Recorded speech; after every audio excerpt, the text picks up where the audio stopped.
What's going on, fellow A-Plusers? It is I, your boy, Adam Perez. We're back once again with a brand new, really impromptu live video for you guys today, as we got some massive Star Wars news that I wanted to share with you guys today.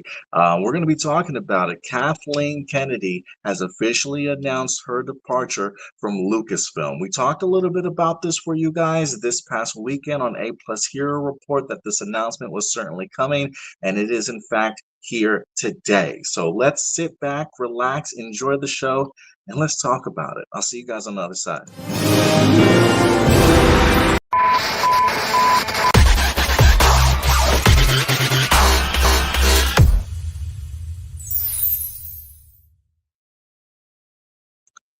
What's going on, A-Plusers? It's your boy, Adam Perez. First and foremost, if you're watching this on the vertical screen, when I have this overlay, it's like, oh, I don't know why it doesn't show my whole body unless I move this over.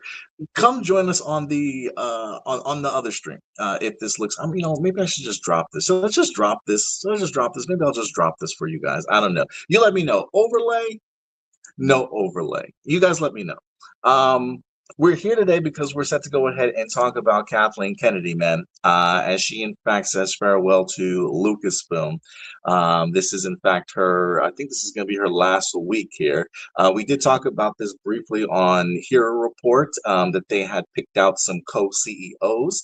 There was a succession plan in play for Kathleen Kennedy, and it looks like we have brand new CEOs.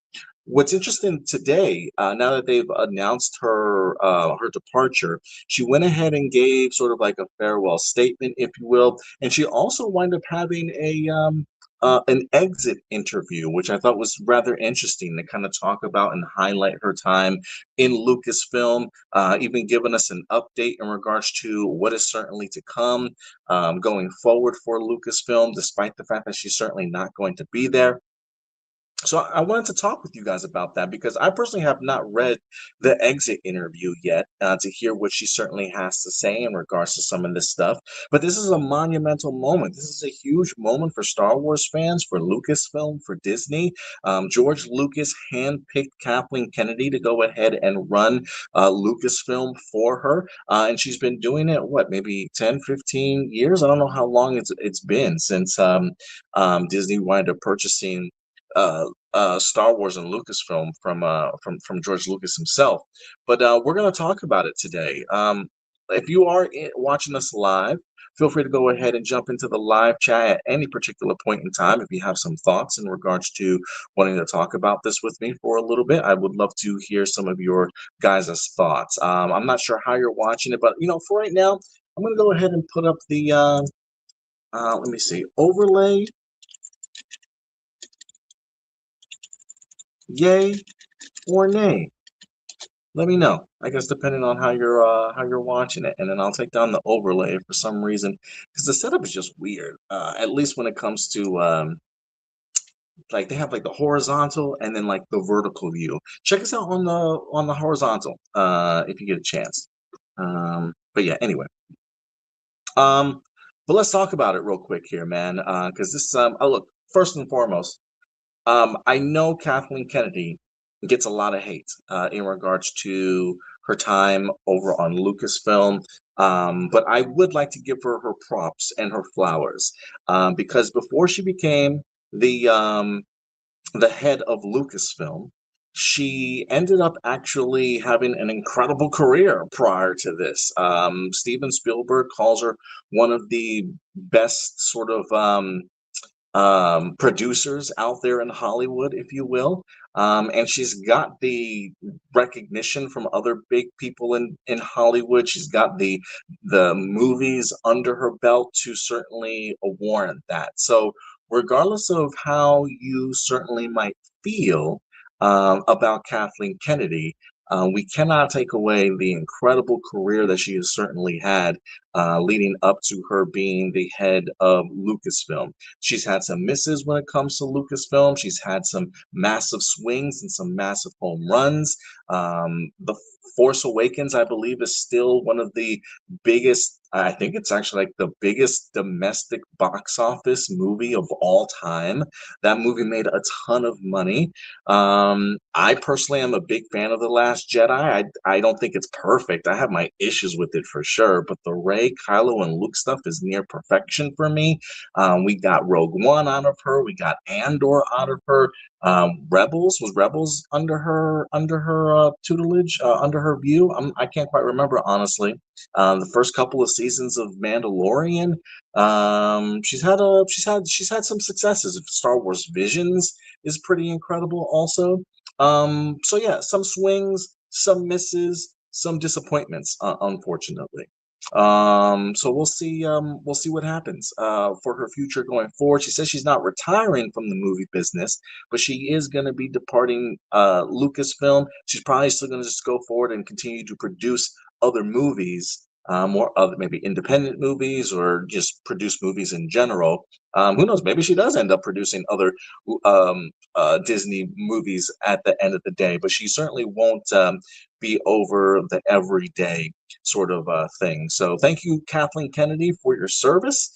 I wish it was a smoother ride for you, but thank you for at least like shepherding in Star Wars to a point to where we don't have to necessarily wait for movies every 3 years or every 20 plus years, right? The idea that we've been able to take Star Wars from not just being a movie, but also a streaming service and on a streaming platform and television series and animated series and movies and things like that.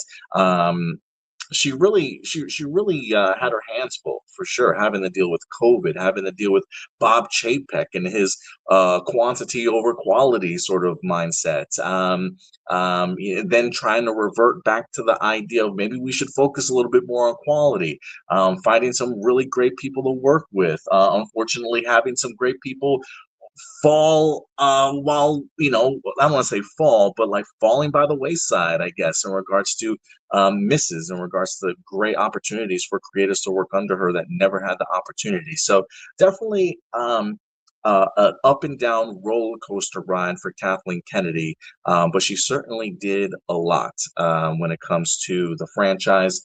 And she's one hell of a producer. She may not necessarily been the best head of state or the head of Lucasfilm, but she certainly did her job when it comes to being a producer. So I hope she has a really great future in mind for her. So we'll see what happens here. A couple people in here. Paula, what's up, Paula, for joining us here today? Do you think Keanu Reeves would play a great Darth Raven? I think Keanu Reeves would play a great Darth anything. Give me a Keanu Reeves in any Star Wars movie, and I'll certainly take it. I heard Abeloth might be coming Ahsoka season 2, and Natalie Portman might be returning as Padme. I heard the Natalie Portman thing. I'm taking that as a grain of salt. I don't believe so. It would be fantastic if she certainly did, but I'm taking that as a grain of salt. And who knows? Maybe Abeloth does return. Aiden says, Star Wars is cool. Do I own Star Wars, Aiden? No, I don't. I don't own Star Wars. I don't know if I would. I mean, like, I probably would love to own Star Wars. I don't know if I would love to run Star Wars in just today's climate, unfortunately. Hunter, I see you, Hunter. Shout out to Hunter in here. Mr. Miracle animated series. I'll probably talk about that a little bit more this weekend on Hero Report. I really want to focus on some Star Wars. So let's focus on Star Wars. And the first thing that we're going to do is let's bring up Kathleen Kennedy's farewell, if you will. She had a farewell thing she wanted to say to people. Let me see if I can bring this up here. This is from Hollywood Reporter. Star Wars shakeup: Kathleen Kennedy steps down as George Lucas's protege Dave Filoni and executive Lin-Wen Brenner take over Lucasfilm. That's right, we got two co-CEOs. Kathleen Kennedy, in her final statement, it has been a true privilege to spend more than a decade working alongside the extraordinary talent at Lucasfilm.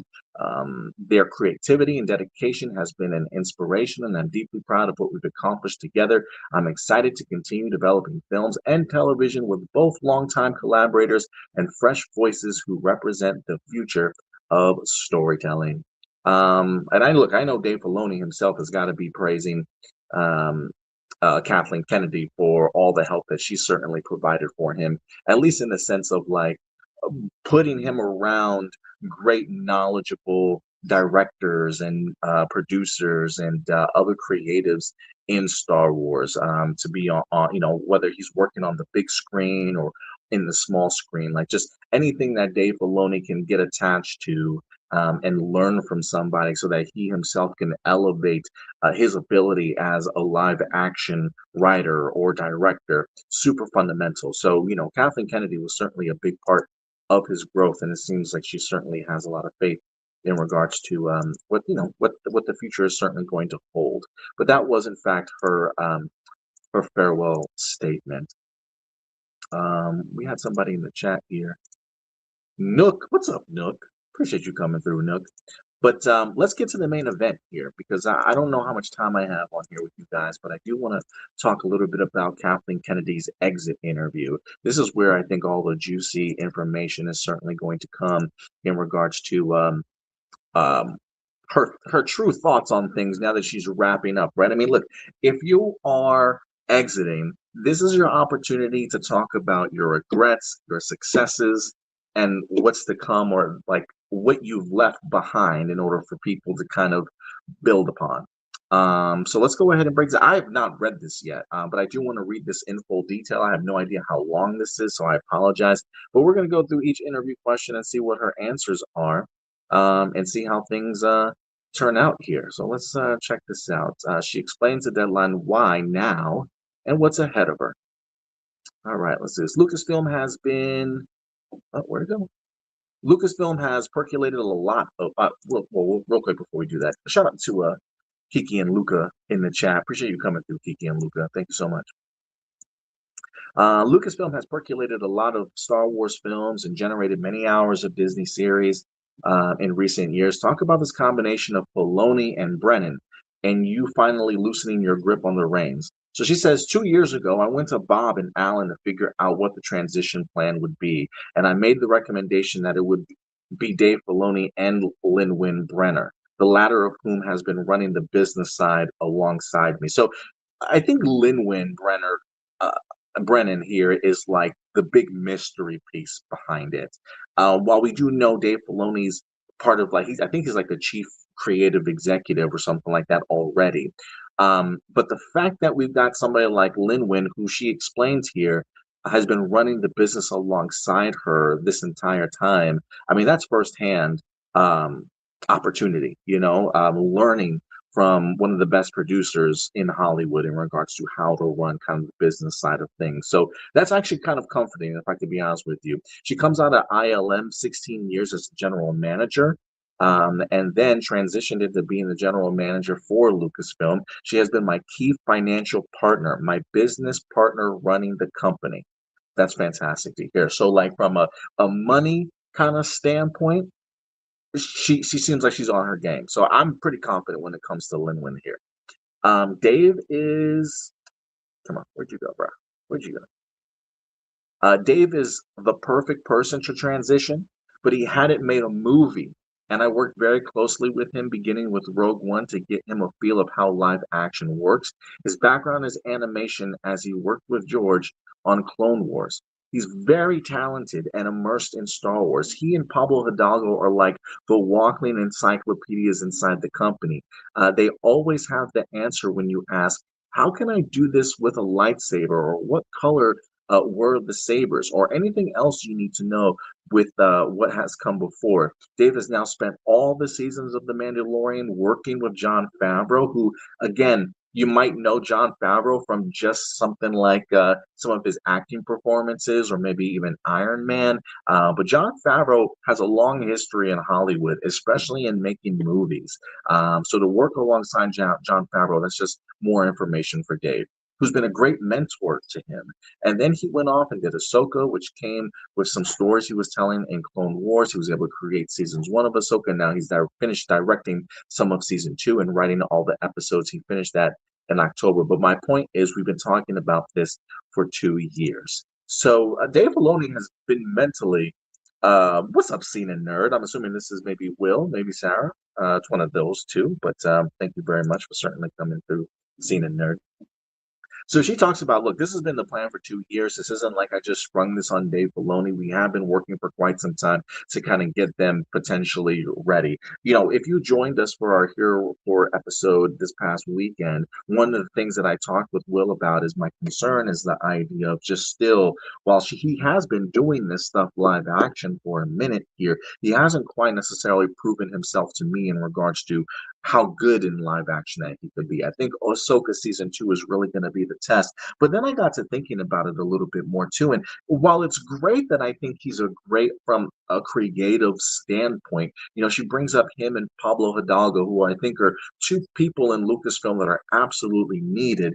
I think my concern goes a little bit greater in regards to Kathleen Kennedy also had so many connections in Hollywood because of who she was as a producer. She's earned the opportunity to talk to like some of the really big creators in Hollywood, from writers and directors, the A-list of the A-list. You know what I mean? And so it does make me curious from a creative standpoint and from a direction standpoint if Dave Filoni will have that same type of sway or leeway with people, right? Like, will people flock to Star Wars because of Dave Filoni? Or will they see Star Wars now as, with Dave Filoni in place, is this brand new opportunities? Will Dave Filoni be open-minded enough to hear from some of these big A-listers? Or will the A-listers who were recognized by Kathleen Kennedy or have those connections to Kathleen, will they still want to be a part of Star Wars and make Star Wars content? I am going to be kind of curious to see, like, what names can Dave Filoni bring into Star Wars on his own merits and not necessarily based off of what Kathleen Kennedy has kind of established before him. So I think this is going to be a challenge for Dave Filoni, but I think from a creative mindset, somebody that clearly loves and knows Star Wars, I think Star Wars is in good hands, but it does make me wonder as to how many big swings and creative swings and outside of the box kind of stories is he willing to make. That would be really one of my two concerns. Um, Deadline says Bob Iger retired, was replaced, and then came back. That's not happening here, is what Kennedy said. I told everybody I would stick around a bit longer than I had intended, but I am so ready to go off and have a chance to make lots of movies. I do want to do more movies. I want the opportunity to get back to the kind of eclectic group of movies the way I used to. I'm looking forward to working with Frank again on some stuff. He has been doing lots of documentaries and having a ball, so I'm really interested in the new technology, I have to say. So she clearly still has a passion for her movies, which is really exciting. And again, one of the things that I said, because I want to give Kathleen Kennedy her flowers, regardless of how you feel about Kathleen Kennedy as the head of Lucasfilm, she will go down as a Hall of Famer producer. I mean, the number of movies that she has produced and helped make with some of the biggest names in Hollywood alone has cemented Kathleen Kennedy's place. Regardless of what you feel she's done about Star Wars, you have to recognize the greatness that is Kathleen Kennedy in other areas. Maybe she wasn't necessarily the greatest from a creative and head of Lucasfilm perspective, but her money comes from producing, and she's great at it. And I really do hope that she continues to make great movies outside of Lucasfilm. Um, they talk about AI, yada yada yada, whatever. Is there a breaking point? Tell them, Ellen, I don't really care about the AI shit. I mean, who really cares about AI? As long as they're not using it, I'm fine. You just wrapped the sixth film in the Star Wars universe. Is Starfighter meant to be an ongoing theatrical series? So we're getting into Starfighter already. It was envisioned as a single film. Sean Levy just made the experience so pleasant for everybody. We found this 14-year-old kid out of Ireland who had virtually no experience. That's always risky, hanging a story so much on a child actor. You're not exactly sure how comfortable they're going to be. Flynn Gray turned out to be such a special child. When you cast kids, a lot of it becomes about the parents. He has great parents, and got lucky there too. Shout out to the skeleton crew. Shout out to the skeleton crew for really great younger actors. In fact, the girl that played, God, I'm blanking on her name now. Anyway, one of the girls from Skeleton Crew is now going on to be in the new Buffy the Vampire Slayer revival series. So shout out to her, man. Doing great things. Um, Not only was he there for Ryan Gosling, this movie is structured in a way that he kind of had a new actor coming in every few weeks that he was one on one with. Matt Smith, Amy Adams, Aaron Pierre, and each one, it was so great to watch him because he was just so excited by the actors he got to work with. It was like he was in the best university you could possibly be. I mean, could you imagine that? Being a young actor with no experience, and then you get to not only act opposite of these people. But then you also get the opportunity of taking in the knowledge and learning from so many great names on this list alone. I mean, talk about just great opportunities. Real quick, Kiki and Lucas say, I don't think Pablo and Dave are good choices, but I hope I'm wrong. To be fair, in the context in which she's talking about, she is talking about them as far as like encyclopedias and being sort of like the lifeblood, certainly, of Lucasfilm. You know, Pablo is definitely not taking over any creative controls, but he is definitely that guy to make sure that their I's are dotted and certainly their T's are crossed, and to make sure that they're kind of working canonically. But the Dave Filoni thing, I can understand if some people certainly have their hesitancy towards him. From a creative sort of storytelling point of view, he's done a lot of great things. His transition to live action has been a little bit rocky, but from a storytelling perspective of animation, he's done really great things. So I think he's got the mind for Star Wars. I think he understands what Star Wars is and what Star Wars can certainly be. My question would be, does he have the scope to see Star Wars more than just what he sees it as? And does he have the gravitas and the ability to get other creatives, big name creators, to want to come on board and make Star Wars movies? And does he give them the creative leeway to do things that maybe make them a little bit nervous or willing to take kind of big swings creatively? Or is he just going to do what Dave Filoni is used to and kind of keep things tight like that? Like that, those are my concerns. But from like a somebody that loves Star Wars, I would never doubt Dave Filoni in that regard. Jon Favreau would have been a better choice. He would have been my better choice if I had. If I'm being honest, that honestly was my first option. Let's see what else do we have here? More AI talk. Why are they talking so much about AI?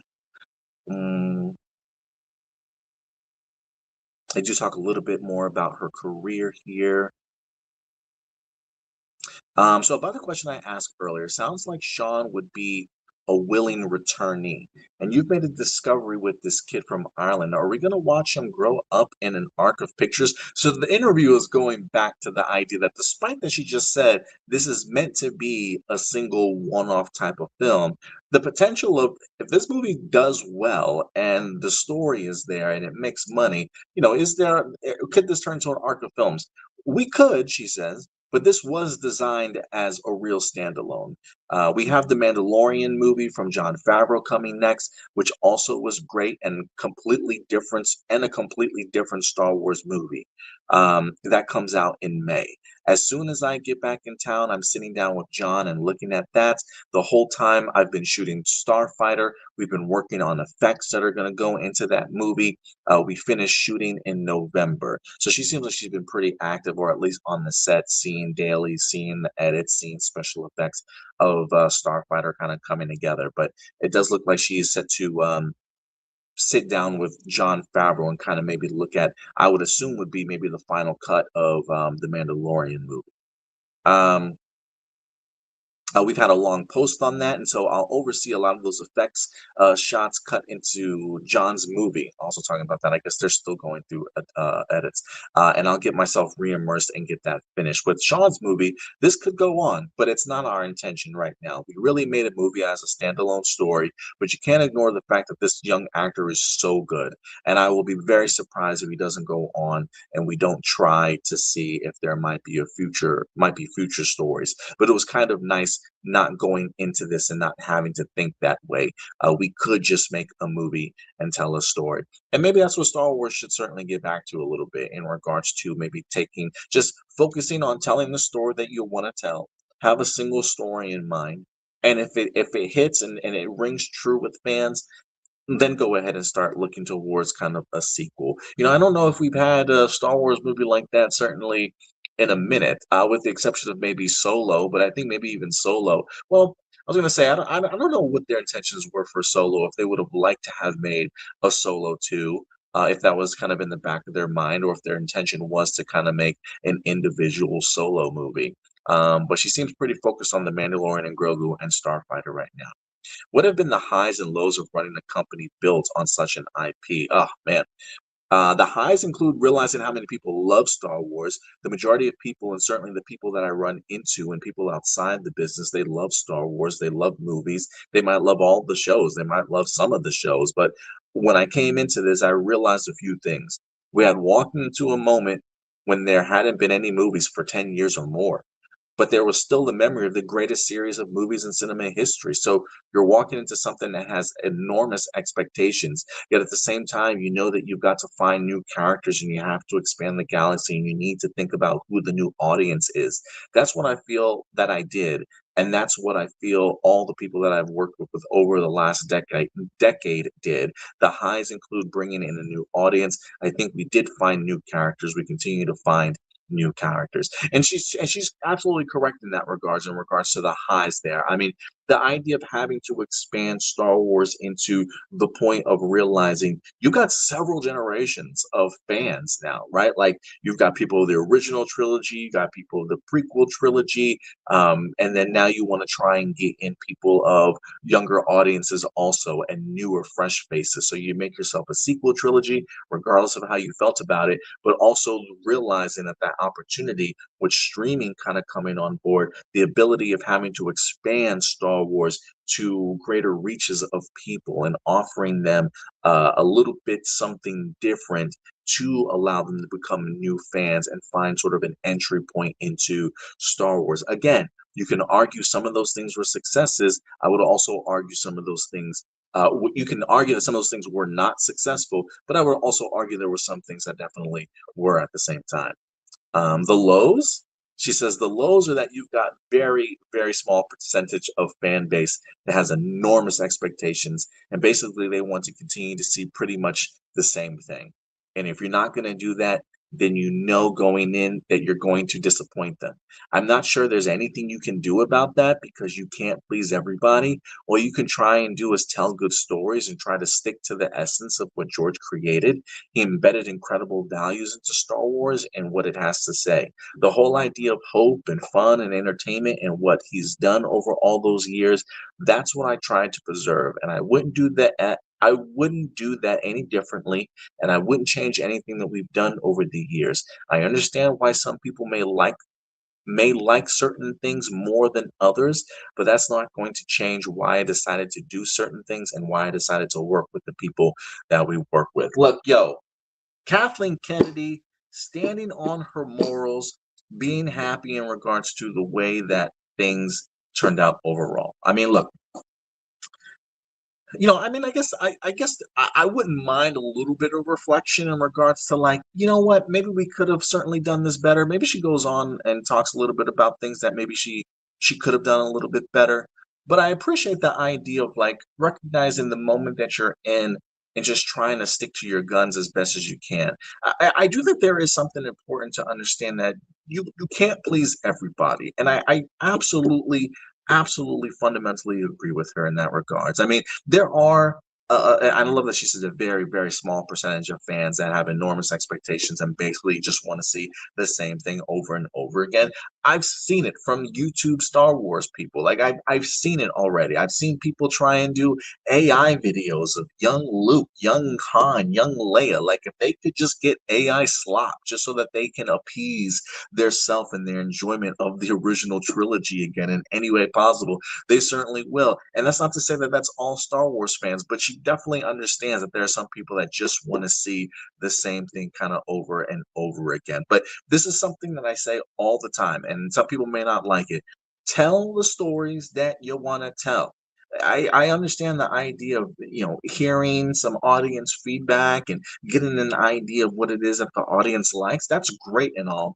But once you start formulating what you're writing and what you're creating to a particular group of people that just want to see this particular thing, then you're immediately sort of excluding other people, sort of out of the story that you're kind of telling. So the focus should be, as a creator, what is the story that you want to tell?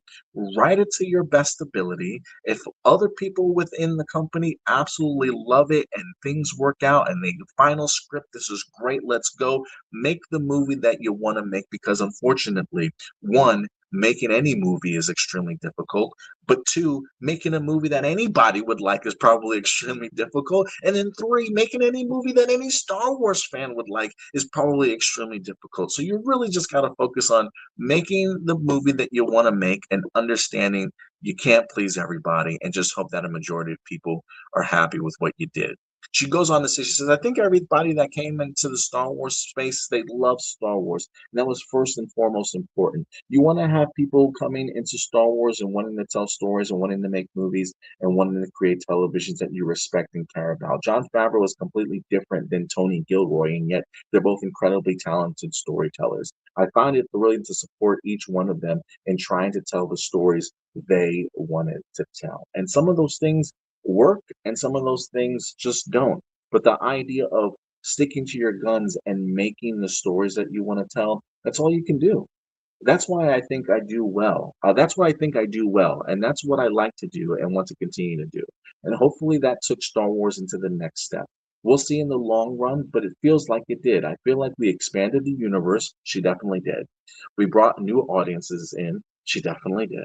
And I think that's the most difficult to do with franchises in general, but especially with something like Star Wars, where George just created something that became a part of everybody's childhood. Every single filmmaker that walks in and wants to work on Star Wars, the first thing they say to me, the first thing I hear is, "Let me tell you about when I went to see Star Wars for the very first time with my dad." Um, and I can't argue with that. I can't argue with that. Making content is extremely difficult. It's extremely difficult. Making a good television show, making a good movie. You may have all the great intentions, right? Like she says, everybody that comes into Star Wars loves Star Wars. They want to make something out of Star Wars. Doesn't mean everything is going to land, but you try, and you keep going, and you just keep making content. As long as it's quality, right? Like as long as you're just not making content, you just make content because you want to put content out, sort of thing. Um, you make it to the best of your ability. I would say that there are some things, especially as Will said, especially during the Bob Chapek era, which was very quantity over quality. I do think some of these limited series, of these smaller series of Star Wars that were meant to be 6, 8 episodes, probably could have been movies had they literally sat down and focused on actually creating them into a cinematic movie arc. They probably would have landed a little bit better, right? So it is still the idea of landing at your feet and being responsible in regards to what should be formatted as a movie and what will work certainly best as a television show. Doesn't matter how many great people love Star Wars that are making this stuff. If you're not really hammering things home perfectly, you can miss sometimes. You can miss sometimes. Um,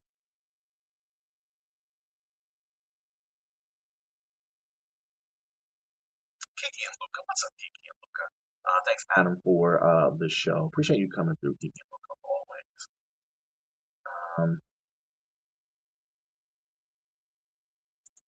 let's see here. Back when J.J. Abrams started the third cycle of Star Wars movie, I asked a lot of filmmakers how they were first film affected them. My favorite reaction came from Ridley Scott, who interviewed film for the film The Martian. He looked at me hard and he goes, "Well, this is what happened."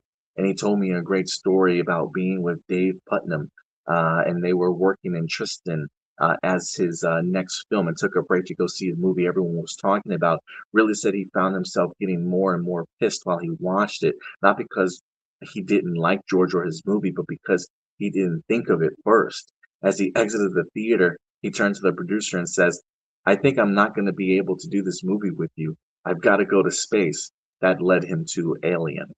And that's the interviewer talking. You always hear how Bruce Springsteen or other musicians watched Elvis Presley or the Beatles in those early days of television and knew what they wanted to do with their lives. George did a version of that with his first trilogy. How did it change you? She says, I didn't realize that about Ridley. That's fantastic. So many of us can talk about the moment they saw Star Wars. It changed so many people in the movie business. The tools and the innovation about how we tell stories and how you create imagery. He created a whole world in a way that 10 years before you couldn't have done, and everybody was blown away by it. Um,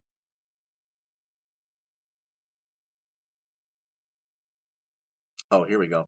It's always great. This is the interview. It's always great when a movie makes you feel that way. I felt it on Oppenheimer and more recently on One Battle After Another, and especially Sinners. The audacity of Ryan Coogler to veer from that sultry blues number in the club to imagery of people past and present from African to Compton, where you could see the connective tissues and historical influences past and present in that form of music.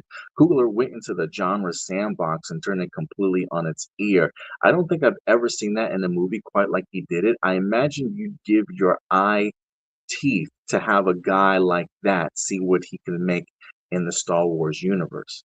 Oh, trust me, Mike, this is a big part of what I've tried to do. Sit with people that I would love to see step into this space and create something that we've never seen before. But Star Wars isn't really Ryan's thing. The trickiest thing is finding a filmmaker and say, you can step into this space and you can still be you. Tony Gilroy, I knew him from the Bourne Identity movies. He didn't see himself in the Star Wars universe. I said, okay, let's just talk this through. And he came in on Rogue One and he helped us. And then he slowly started to get hooked. By the time we were talking about Andor, he found a way in because he realized there was something important he had to say, and he could do it inside of Star Wars. And that started to become more exciting for him. It's thrilling to hear and find that. I had early conversations with Dave Fincher, with Vince Gilligan for TV. I even sat down with Alex Garland and others, where the minute you say their name, you go, "Oh, that might be interesting in Star Wars." But not everybody's going to go, "Oh yeah, great! I'm going to drop everything and spend the next 3 to 5 years trying to figure this out." That's the other thing to consider. These are all really complicated, difficult movies to make, far more than I think people give them credit for. People have to set their lives aside for years. And the interviewer says how many years on average? 3 to 5 from the time you start developing, and then that's what's involved in concept and creation. First off, I'm not a really big fan that she kind of dismisses Ryan Coogler in that regard. I am kind of curious if she's ever sat down with him. And I only say that because I've seen Ryan Coogler go from franchise like the MCU to original movie making and to a boxing movie in regards to just being able to do different types of genre of films and still be able to kind of get a message across. I think if anybody that like a Tony Gilroy who has no interest in Star Wars can come in and still have something to say within the Star Wars universe, that can still leave an impact on people here in today's society. I would not put it past Ryan Coogler to be able to do something capable of like that. So I am kind of curious if maybe she has approached him before and Ryan Coogler has not. I mean, the guy's literally about to go ahead and drop an X-Files television series. I mean, what can Ryan Coogler not do? So I am a little bit upset that she's kind of dismissive of Ryan Coogler, unless the fact that she's actually spoken with him in that regards. Who knows? Maybe he's more of a Star Trek guy than Star Wars. I mean, who knows? Maybe that could be what she's talking about there. Let's get to fans eager to know the progress on films and series by filmmakers. Well, before I get into that, I do want to check out some.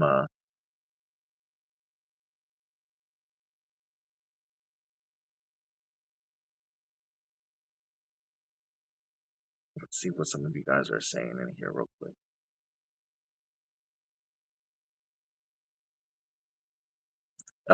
Seeing in there talking about Ryan Coogler, exactly two franchises, Rocky and the MCU. Yeah, like it kind of blows my mind that she would kind of dismiss the idea of Ryan Coogler not, being able to tell a story in Star Wars. That's bananas to me.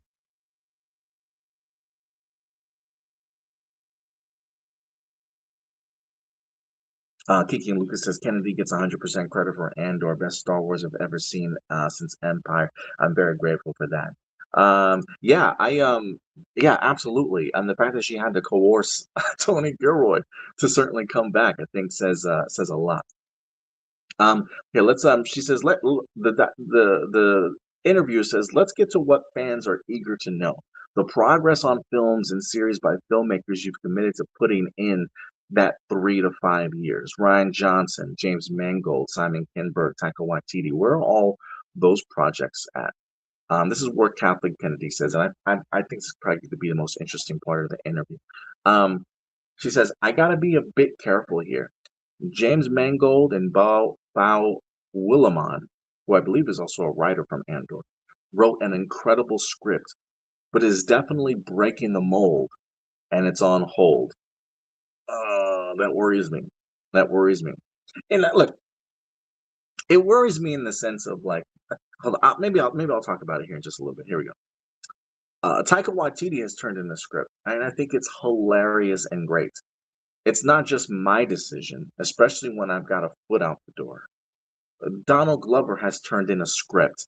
Remember, he was supposed to do a Lando television series, but I think the most recent report I remember hearing was that it was going to be turned into a movie right after he wrapped up his series Atlanta. So the fact that Donald Glover has managed to write a script is incredible. And as you've heard, Steven Soderbergh and Adam Driver turned it in a script written by Scott Burns. It was just great. Anything's a possibility if somebody's willing to take the risk. Shots fired. Blah, blah, blah, blah, Bob Iger. Shots fired. Anything's a possibility if somebody's willing to take the risk. Ain't that some shit? Look, man. That's the truth. Look, I'm gonna be dead ass with y'all right now. If I'm Bob Iger, majority of these people's names I'm making a movie with. Are you crazy? James Mangold literally has come off of like, didn't he just have a movie that was in the Oscars last year with Timothy Chalamet? Where I don't even know if he won Best Director, but his movie was nominated for Best Director, Best Writer, Best Movie. Um, he's breaking the mold, but it's on hold. He teamed up with Bo Willimon, who did Andor. Why is that project even on hold, Bob? Why? Why? After the success of Andor, after the countless success that James Mangold has had, why is that on hold?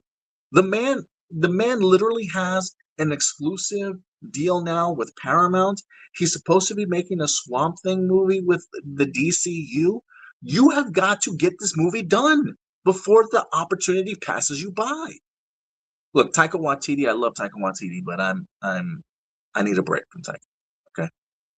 But then Donald Glover, a great actor, the man literally just had a ton of seasons of Atlanta that got recognized. It feels like every Emmy season. People love this man as Andor. I mean, as Lando. Why are you waiting? What are you waiting for? And if she says anything's a possibility, talking about the script of Steven Soderbergh and Adam Driver, why is that not getting done? Why? And look, I get the idea. I get the idea that, oh, Acolyte didn't do so well. Our last couple of movies, Solo didn't do so well. You cannot lead with fear and trepidation. You cannot do it, especially when you have incredible talent that know how to make great movies and great television, handing you great script after great script. You can't do it. You have to pull the trigger. You cannot be scared your whole life. She says, I remember when I came into this job, the first thing Bob Iger said to me was, be bold. I've always liked that because I think you have to be bold and you have to be willing to take risks with people and with ideas. Yes, Kathleen. Otherwise, you're just doing the same thing.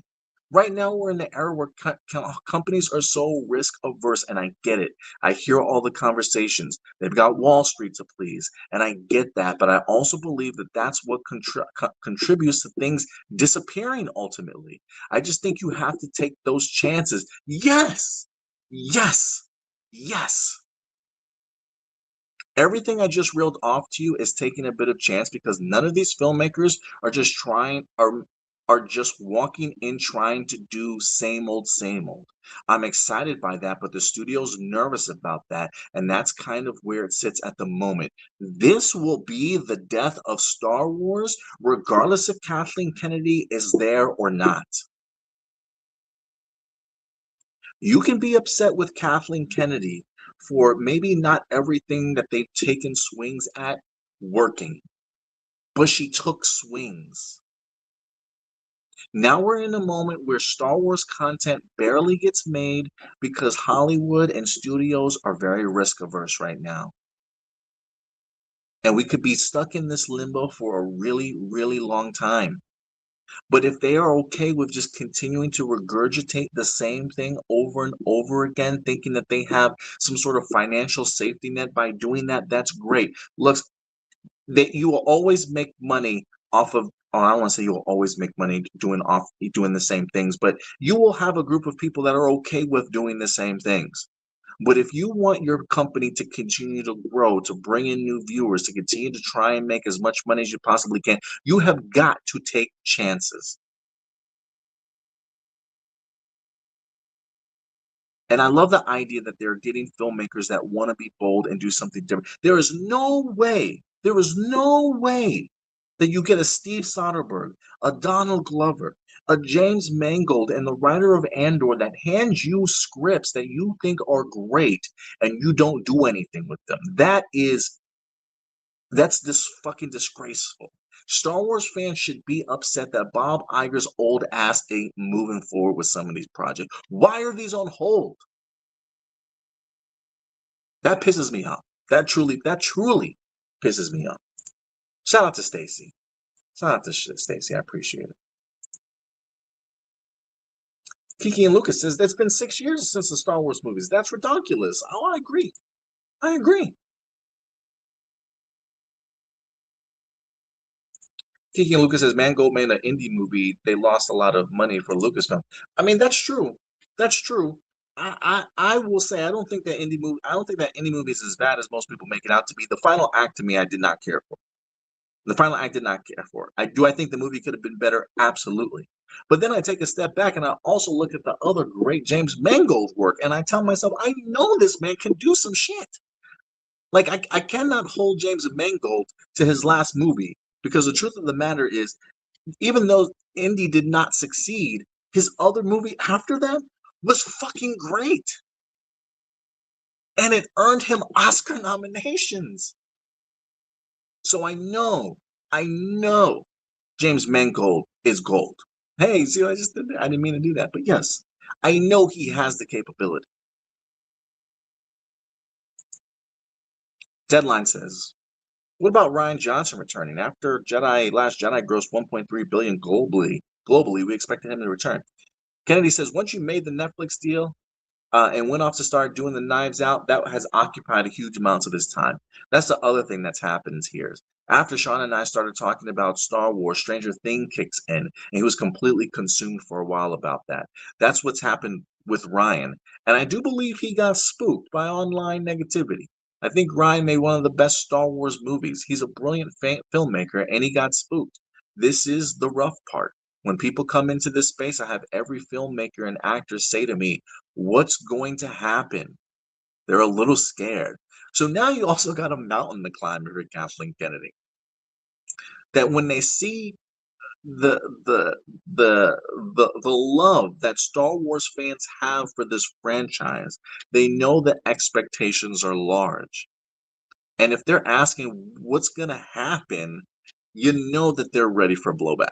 And then you got to convince these people, like, look, don't worry about that. What is the story that you want to make? I can imagine that's hard. Deadline says you've developed a thicker skin, no doubt. You can't have been used to all the criticisms when you were producing all those movies with Frank Marshall for Steven Spielberg. What do you say to ease the apprehension of those newcomers to the Star Wars universe? Every time you release another movie or series, it's like fire in the hole. She says, I'm honest, especially with women that come into this space because they're unfairly get targeted. I don't get I don't try to sugarcoat it, and I emphasize that it's a very small group of people with loud megaphones. I truly do not believe that it's a majority of the fans. And I think we're also in this weird world of where bots can affect things. You have to develop a tough skin. That is exactly right. That's what you have to do. You can't go away. You can't make it go away. All we can do is put our heads down and do the best work and believe that we're doing the best we can, telling the best stories that we can. And if somebody gets really nervous about it and doesn't want to do it, I say, then don't do it because I can't tell you this won't happen. That's tough, man. That's tough. That's tough. And again, it's important to understand if Kathleen Kennedy is not in this role, with her departing, this is going to be Dave Filoni's position. This is what Dave Filoni is now going to have to be able to tell these big creatives that want to come in and do Star Wars projects. I hope he's up for the task. I really hope he's up for the task. How goes the project that Simon Kinberg is writing and producing? Kennedy says he's working right now. He wrote something that we read in August, and it was very good, but not there.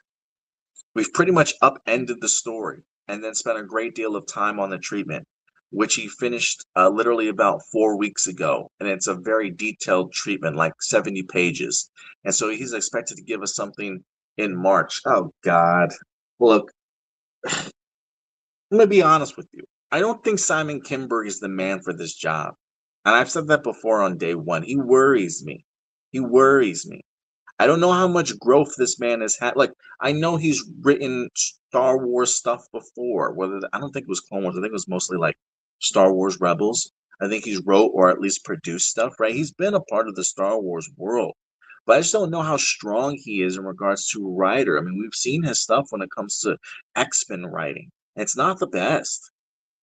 So the fact that he wrote something in August, what was that? August, September, October, November, December. We're in January. So about 5 months ago, it was very good, but it's not there. We pretty much upended the story, which to me sounds like it got some good ideas, but let's kind of start over here. So now he's trying to make a treatment. This isn't even a first script of something. This is a treatment of a trilogy. He's expected to give us something in March. God, I'm worried. I'm worried. Are there any other Star Wars films or spin-offs the fan base will never forgive me for overlooking? We've talked about this new trilogy, and then the things that you've mentioned, Mangold is really on the back burner. Ah, that sucks. Mangold's is really on the back burner, as is Soderbergh's. That just seems like not happening anymore. Like if the Steve Soderbergh and Adam Driver thing has come up already, and people on the internet have been preaching for it, and it like the Soderbergh and Adam Driver one seems so far away. But the fact that she now even puts James Mangold's script in that same category, that just to me just seems like this is not happening. I think the ones with Taika and Donald are still somewhat alive. That's going to be really up to the new team to figure out. Dave, I know that Dave and Linwin are very much on board with what Simon's doing, and that would be a new trilogy in the timeline of things that takes you well into 2030 plus. That's really what's up next. Ah, man, man.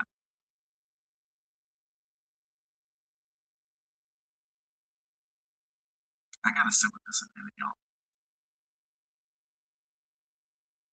Because in my eyes, I've always assumed James Mangold's movies gotta be next up to bat.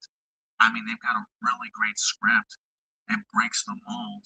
I mean, James Mangold's concept of he wanted to make a Ten Commandments movie for Star Wars that would have focused on the dawn of the Jedi, the very first Jedi. That sounds incredible. Two talented writers.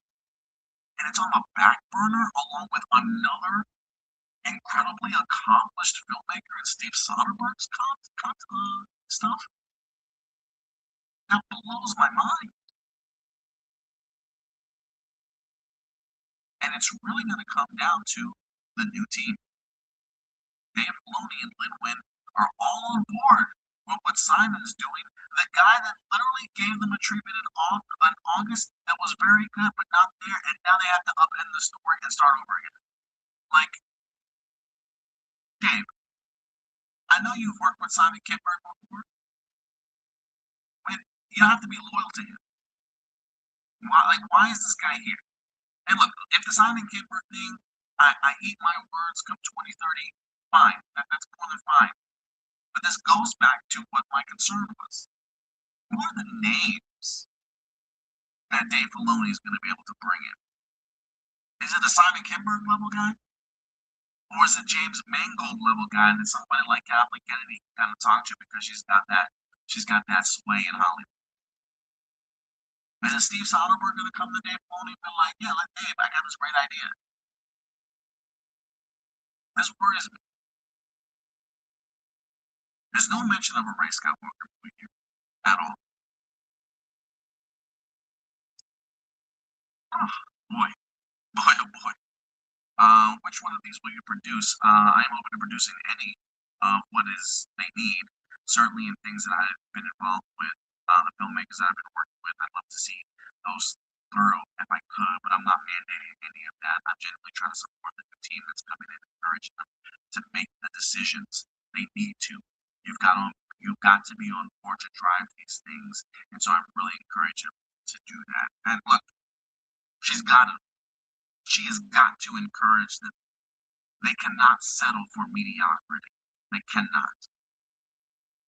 It may not have worked all the time for Kathleen Kennedy, but the idea of taking big swings, taking creative risks to open the door for new fans, to expand Star Wars into new territory, to show that you can do other types of content within Star Wars is really what's going to allow Star Wars to grow or fail and fall by the wayside of just being the same old. And if some of these projects are not being shepherded in by this new team, that's going to be very worrisome. I'm not trying to say that if the Mangold movie doesn't happen, we're doomed, or the Steve Soderbergh movie doesn't happen, we're doomed. But the idea of who can Dave Filoni and Lin Win bring in to make great Star Wars content is what I'm concerned about. And if their go-to guy for a trilogy is Simon Kinberg, again, great Star Wars background, but from a writing perspective, he's not there.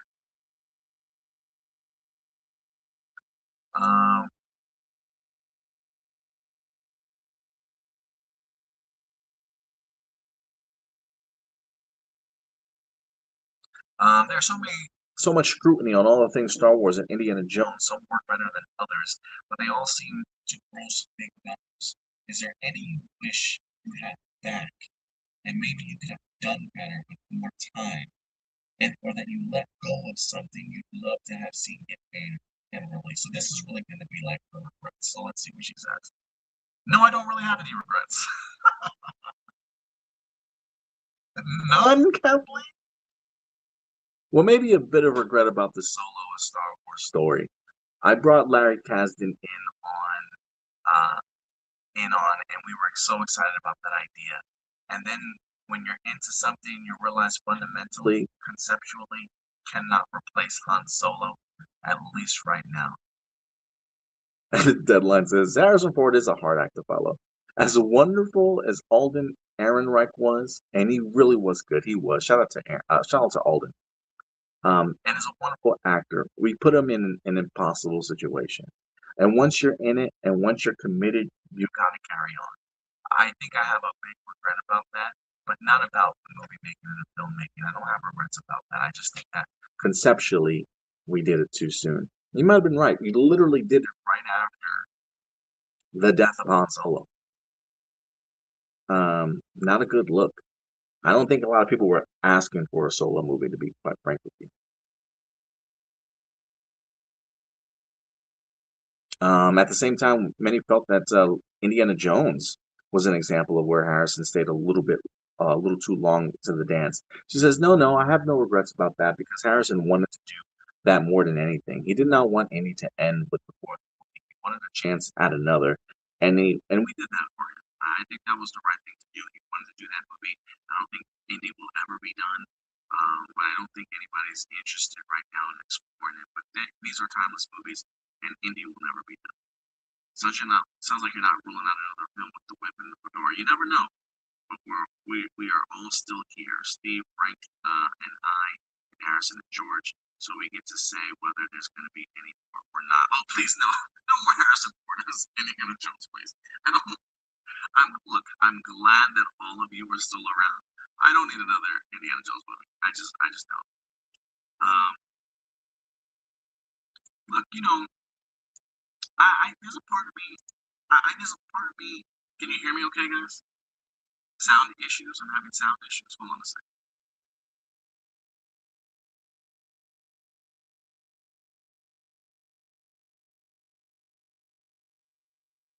Check, check, check, check, check. My mic settings. I don't think I can. I don't know if that helps anything.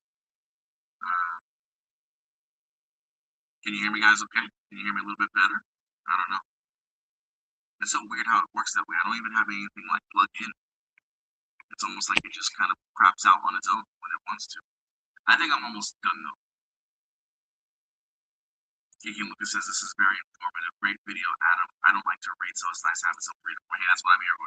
That's what I'm here for. To make your lives easier, guys. To make your lives easier.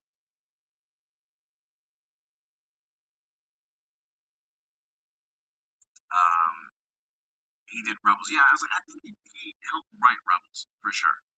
Um, but so I think what's probably happening is maybe what they're doing episodic wise. Maybe Simon Kinberg stuff feels a little bit more of the same, and maybe they are maybe wanting Simon to, because he knows Star Wars, cool to stick with the things that you do, but then also it's nice to stick to the things that you do, but also at the same time, let's be a little bit bolder. Now let's try and create something here. I also do want to know.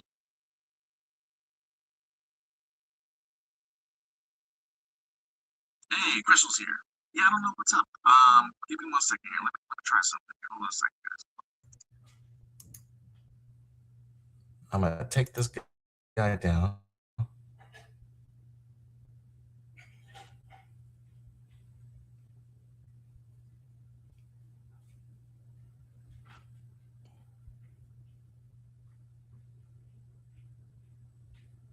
Check, check, check. Okay.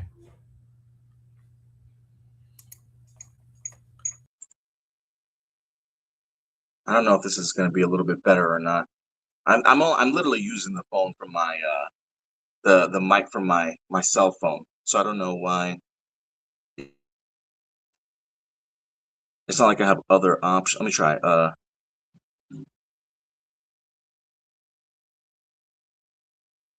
If this is better, let me know. Check, check. Is this better? Check, check. Is this better? First or second? Oh, much better. Better now? Better now? Or better before? Better now? Or better before? Better now? Better now? Or better before? Okay. Maybe I just have to switch my mic settings back and forth a little bit. Appreciate you coming through, Crystal, though. Appreciate you coming through, Crystal. Thank you so much. I sent you guys the invite. I know it was kind of last minute, but I wanted to just talk some Kathleen Kennedy real quick. But look, overall, I think some of us would like to hear Kathleen Kennedy say, "Oh, I have a ton of regrets. There's a ton of things that I certainly would have liked to have done differently." But I think from her standpoint, and what seems very apparent to me is that her job was to go big or go home. Take bold swings, try new things, grow the audience, bring in new members. Try things differently with Star Wars and expand the universe. I do think that she accomplished those things that she was certainly supposed to. When you take big, bold swings, you cannot be afraid. Again, not everything is certainly going to stick and work out. Maybe it would have been nice, like, oh, well, maybe we should have turned Obi-Wan Kenobi into a movie. Maybe I've got some regrets in those regards, but you know, those are the decisions that you made. The fact that she's kind of sticking with those decisions, that's cool. But I appreciate her idea of understanding the concept of being bold and create the story that you want to create. Um, Definitely not sugarcoating, because she definitely has her faults for sure. Missed out on some great opportunities to work with some really great people. But I do think it's insightful too to see here just the dilemma I think that Kathleen Kennedy finds herself in when you're the head of Lucasfilm in regards to the pitches that you have to make towards these creators, of understanding this is going to be a scary investment of your time. Not only do you have to commit 3 to 5 years to putting something together soundly and perfectly, because this is the world of Star Wars, but then you also have to deal with the ramifications of what happens after this, right? The loud minority, having to have these honest conversations and talks with people. And if you don't have the thick skin to stick around, there could be reasons why maybe some of these projects fall to the wayside, or a little bit harder to kind of get off the ground when there's a lot that is certainly pushing you back in those regards. This is a big fan base to have to please. And I do appreciate Kathleen Kennedy's mindset of understanding you are not going to please everybody. You just have to focus on trying to make the best stories that you possibly can. And sometimes you miss. And that's all there is to it. Um, but I will say, if there's anything that I'm concerned about as she leaves, she's a very knowledgeable person, regardless of how you might feel about her time as the head of Lucasfilm. She does know her things, and that experience is not going to be there anymore. I love you, Dave Filoni. I love your passion for Star Wars, but I hope, and I really do hope, that now that we've gotten an exit interview from Kathleen Kennedy, I hope we get an entry interview from Dave Filoni and Lin Brennan, because I really would like to know where their mind is. What is their mindset? How do they feel about the James Mangold script? How do they feel about what Donald Glover has written down? What's the chances of Steven Soderbergh and Adam Driver's movie actually coming to fruition? Do you have intentions of moving forward? What is your vision for Star Wars, and how are you going to expand it and broaden its horizons? And I really would like to know what Dave Filoni has planned kind of going forward, because again, if Simon Kinberg is your guy and you are bringing him on board because he was great with what you did with Star Wars, uh, you might have another thing coming, my man. So I hope I'm wrong. But I definitely hope. I wish Kathleen Kennedy the best in whatever her future is. Thank you, Kathleen Kennedy, regardless of how some people might hate you and drag you through the mud all the time. Thank you for the good things that you provided me with. Because I tell you right now, Rogue One and Andor will live in infamy in my heart as some of the best Star Wars content ever. You could have given me shit the rest of the time that Kathleen Kennedy's here. The fact that I got Andor and Rogue One out of this deal, I'm a happy camper. But thank you for trying. Thank you for being bold, regardless if it worked or not. That's what I want from my creatives kind of going forward. So we'll see what happens here, guys. Will Bob Iger nut up and make some better decisions and stop being so risk averse? I honestly would hate to be like the head of creative or the head of any of these companies with the way that some of the decisions are certainly made. And I pray to God, Dave Filoni, that you are ready for this position, because this is not just, you know, hey, I can write some cool and come up with some cool ideas and concepts. No, you and your co-CEO now have to shepherd in talent and sell them on wanting to make Star Wars. And I hope that you got your pitches ready. Um, I really do. So we'll see what happens with Dave Filoni and them. But that is gonna do it for Kathleen Kennedy, guys. But thank you guys for certainly joining me. I'm going to go ahead and wrap now. But for everybody that joined me today, thank you guys so much. I don't know if I'm going to have a weekend show or not. It is my girlfriend's birthday on Sunday. I know we plan on doing things in the afternoon. I'm not quite sure what we're doing on Sunday morning. I might have to get permission from her if we do anything on Sunday, but we'll see how this goes. But look, guys, if I don't see you on Sunday, I definitely will be back with some news throughout the week for the next week for you guys. But just stay tuned. If you haven't subscribed to the channel, please go ahead and do so. And leave your thoughts in the comments. If you have anything else you certainly want to talk about in regards to Kathleen Kennedy or who's following up behind her as co-CEOs, certainly go ahead and let me know. But until next time, guys, do me a big favor, as always. Take care of yourselves, take care of each other, and keep it A+. May the Force be with you. I'll talk to you guys later. Bye.